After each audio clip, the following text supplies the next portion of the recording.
Facebook is a great way to stay connected with friends and family, but did you know that you can also mention other people in comments? This can be a great way to get someone's attention or start a conversation. In this video, I'll show you how to mention someone in a comment on Facebook.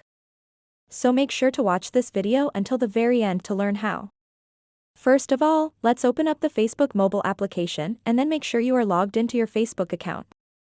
After that, find a post that you want to mention in the comments. Once you find the post, go ahead and tap on Comment. So now in order to mention someone in the comments section, simply type in the @ symbol, followed by the person's name that you want to mention. For example, let's say I want to mention my friend Buzzy, so let's tap the @ symbol and then type in his name. Now it will show all the people with that name. Simply tap on the person that you want to mention. And now all you have to do is tap on this paper plane icon to post the comment. And that will notify that person saying that you mentioned them. So that wraps up this tutorial. If you have any questions about this whole process, please let me know in the comments section below.